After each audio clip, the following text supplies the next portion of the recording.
Honorable Men Discord, the Hantavirus hit a cruise ship.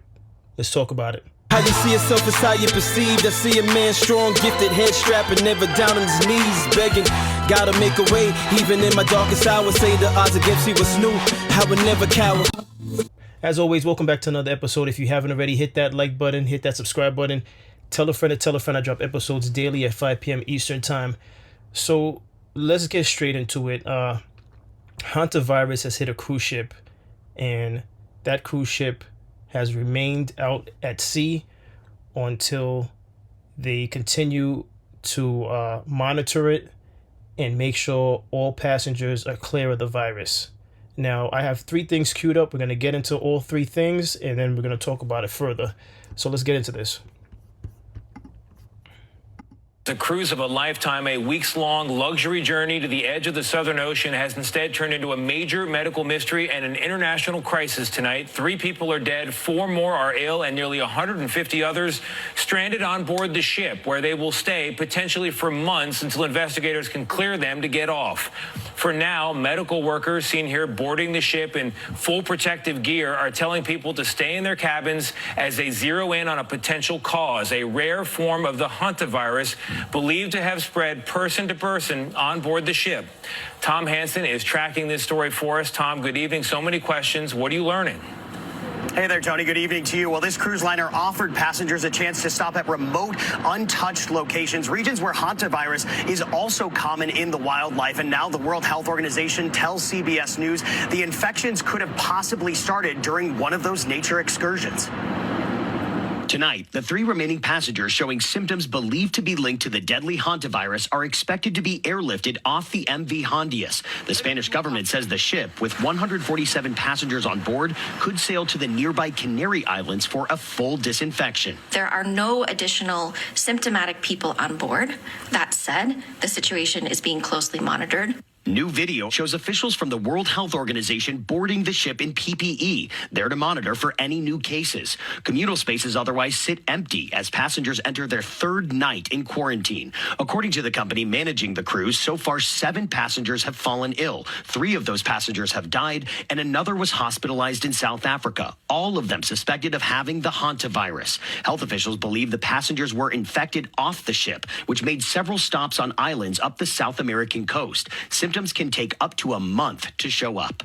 What we are, our working assumption is that it is the Andes virus. It could not be, but we're assuming that it is until we determined otherwise. The Andes strain of hantavirus can spread from person to person and is only found in regions of South America. The Dutch cruise liner left Argentina on April 1st and has been moored off the West African island of Cape Verde since Sunday. The virus is most commonly spread through exposure to rodent droppings, but a representative for the World Health Organization on Cape Verde tells CBS News no rodents have been found on the ship, pointing to traps on board the vessel that appear untouched. Medical experts believe the risks are low for the outbreak to spread. How big of a concern is this for the global community? The potential to spread beyond an outbreak is very small. And the voyage to the Canary Islands is expected to take 3 to 4 days. Health officials will decide if further quarantine is necessary. And if that's the case, Tony, a WHO official says the quarantine could last for up to 2 months. What began as a cruise of a... Up to 2 months. All right, so it's not person to person, which is good. Which is why they think it's they're trying to rule out that it's not the Andes virus, which is why the ship is still out to sea. But this wasn't the first time I've heard of this virus. The first time I heard of this virus was last year when Gene Hackman and his wife were found in their home, along with their dog, actually. And Gene Hackman, I believe he passed away from cardiovascular issues, and his wife had this virus. All right, she had the hantavirus, his wife. But that was the first time I've heard of it. And again, that was last year. And now with this outbreak, or this case. Now, oddly enough, that's the type of excursions I would have been into. I like remote, untapped areas to explore. I did that when I was out in Tobago And to hear like these things can happen from rodent droppings, the places that I was going was filled with potential rodent droppings, and I thought nothing of it. I was just carefree walking around barefoot at that. So thank God I don't have it. But may those people who passed away rest in peace, and hopefully everyone on the cruise ship is they're healthy. But let's get into this next clip. Good morning, everybody. This is my sad duty to inform you that one of our passengers sadly passed away last night. Tragic as it is, it was due to natural causes, we believe. I didn't see anyone showing any symptoms, but one person unfortunately passed away on 12th of April, and the wife of that person also passed away right after we disembarked in St. Helena. We had actually a lot of relationships with other passengers, so I have contact, and now they are being very good isolation, and they are now applying the necessary cautions. They're not, in my view, are not scared of the virus itself, but they're just confused about the following days. Good morning, everybody. You know, when I was putting this together, I saw someone in the comment section say, with those people being out there at sea, in case it is not the Hantavirus and it's something else, they were saying, why aren't these people wearing face masks? And my answer to that is, I doubt the cruise ship has face masks for all the passengers, because I don't think the cruise ship, the company, I don't think they were planning for something like this to happen. This is something that's unexpected, and I highly doubt there's just a whole bunch of PPE masks on the ship. Now, if I'm wrong about that, I'm wrong about that, but that's probably one of the reasons why you don't see people with masks on, unless they brought their own personal mask, just in case.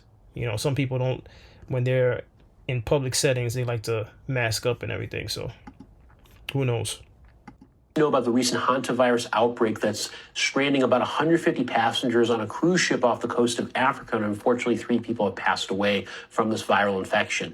This sounds scary, and it is a concerning situation, but this is not something that most people need to panic about, because the risk to the general public is very low. This viral infection spreads mainly from rodent bites and droppings, and rarely can be through human-to-human transmission. And while that's possible on a cruise ship, it hasn't been confirmed, nor does that mean it's going to be spreading like wildfire. This viral infection can make people very sick, and depending on the strain and where it's coming from, can lead to basically 2 distinct clinical entities. One that comes from Europe and Asia can be a hemorrhagic fever with kidney involvement, and the other from the Americas could be more pulmonary involvement, leading to flu-like symptoms and respiratory failure. The World Health Organization has been working on this issue, and I'm hopeful that the passengers will be able to leave safely from the ship soon. If there's anything more pertinent about this issue, I will let you know in future posts, so make sure you're following to stay informed. I'm curious to know what I'm about to say. I'm not saying this to be humorous either. I'm curious to know just how many New Yorkers have passed away from this virus, because there are so many rodents here in New York City. I can only imagine. They say rodent bites. Now, I don't know how many New Yorkers have been bitten by a rodent, but as far as droppings are concerned, I'd like to know a little bit more about the droppings and how the droppings actually affect human beings. Because is it because it's a lot of droppings, and whatever goes into the air could affect someone if they're near a bunch of droppings, if they inhale it? I really don't know how the droppings work.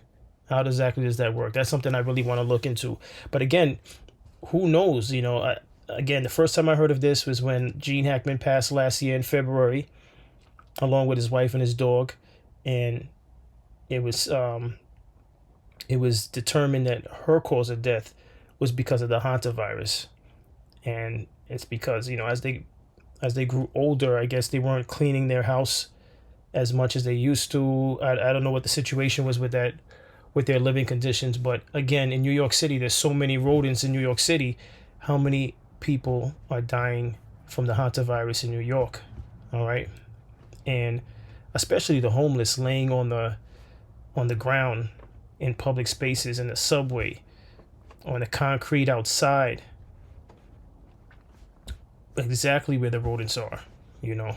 But it's interesting. It's something to take note of and to be educated on, because any way to prevent it in your own personal spaces, especially if you live in major cities, is worth knowing, and so you could be, you know, proactive to protect yourself. But listen, that's all I have on this. As always, I appreciate everyone for tuning in. If you haven't already, hit the like button, hit the subscribe button, tell a friend to tell a friend. I drop episodes daily at 5 p.m. Eastern time. And as always, stay honorable.